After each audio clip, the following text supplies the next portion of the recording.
All right, welcome back. Another edition of Nourie's Niche. Special edition from San Diego, California.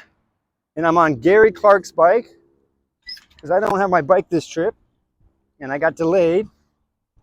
So I needed to come up with a couple more tricks for you to learn as I am traveling back to Oregon, and I'll be back on Monday.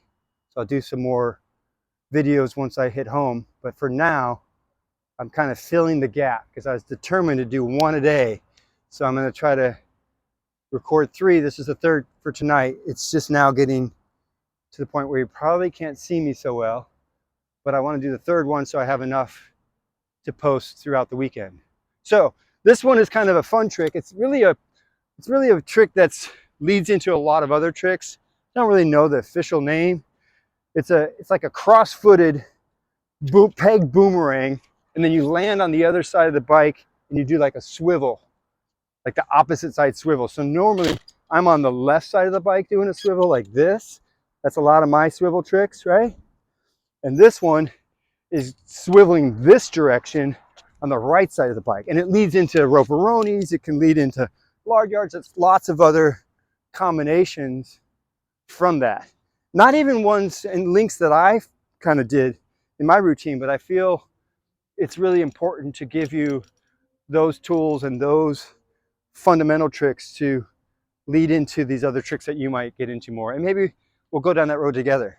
Never really learned roperonis very well or large yards, but today we're just going to get into that basic.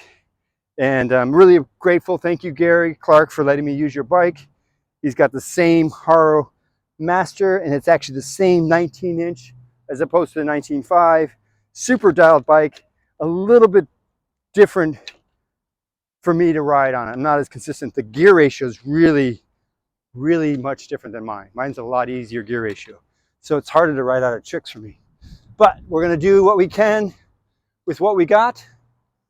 And I start with just both feet on the pedals, crank the left pedal down, right foot on the peg, kick it around, step on the back peg, and swivel, swivel, swivel. This is the hard part for me to ride out of this trick because I have, okay.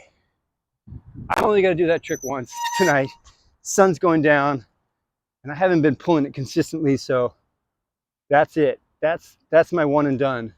But now I'll break it down to help maybe decipher it and understand maybe some nuances that could help learn it quickly, because that's the idea. That's why I'm doing this. I'm wanting to give you the tools and the insights maybe that will make this journey fun, a little easier, not as intimidating, and you can build your trick lists up quickly in hopes that you're really motivated, because I feel like that feeling when you first pull a trick for the first time, there's nothing like it. It's like the best, for me, that's the best gratification you can have. You've been working on it, you've consistently been trying it, and then you finally nail it and you're like, yes, and that's a great feeling. So I figure if I give you lots of real simple tricks, you'll get lots of those little hits of excitement that then will build your passion and hopefully build your desire to continue down this quest. Because it's a tough road if you really want to become a dedicated flatland rider that's going to really advance, because you do have to put the time, you have to put the energy, you got to think about just creativity, being original, all of those things. And it all starts with just some basic tricks. That's how I started. So here we go. How I'm going to break this down is usually I do like 3 steps. So the first step, when you're stepping on the front peg, I would lean your head, like I mentioned this on many videos, lean your head quite a bit over the front wheel in this case, because you want to have your weight. If I try to do it and I'm back here, it's just not going to happen. I have to put the center of my gravity, the center of my balance over the top front end. And you don't have to use the brake. I think I always tap the brake to snap it around, but you can just push off really hard enough from the pedal. In this case, you could do it from the peg if you feel more comfortable, but I've been doing it from the pedal. So You're like this, you're leaning over relatively slow, you curve to the right, and then you snap it around. When you snap it around, this leg relatively quickly goes to this peg, the back peg. I gotta get further away because this new camera that I have is following me, but it's cutting off the bike sometimes. So when you snap it around, this leg is gonna quickly go right to this peg. And then you're gonna do the swivel motion, right? And then that last part, which is really hard for me on this bike, is you're gonna stop. There's lots of different ways to ride out. You could turn the bars or not turn the bars and ride straight out and then turn the bars back. I just typically stop and snap the bars around and then ride out. So that's how I would typically do it. So the first step, just get comfortable riding like this. Just get used to riding around like this. Okay, once you're carving, like that one video I did where there's a bunch of basic maneuvers, switching your feet on different pegs.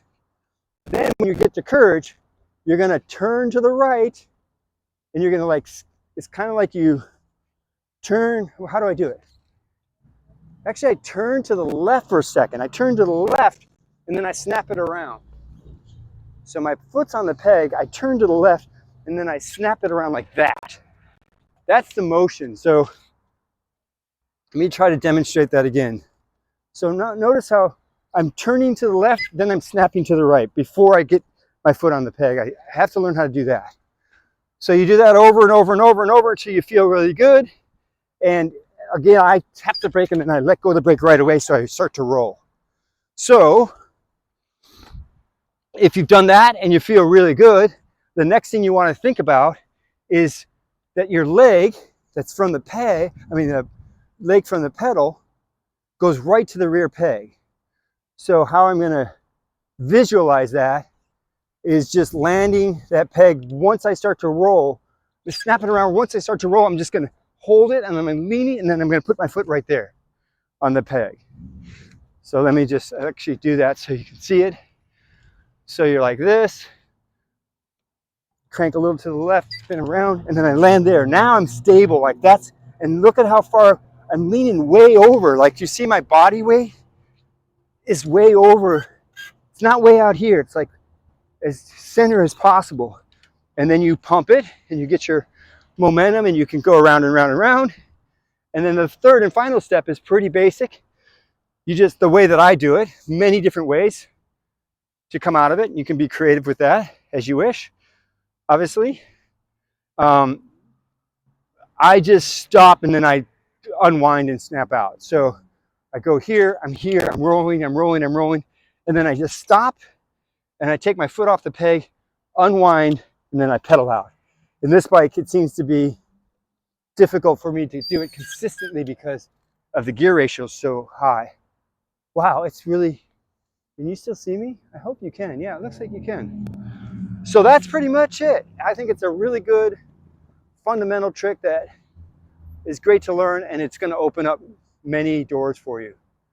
So I think I'm going to wrap it up for now.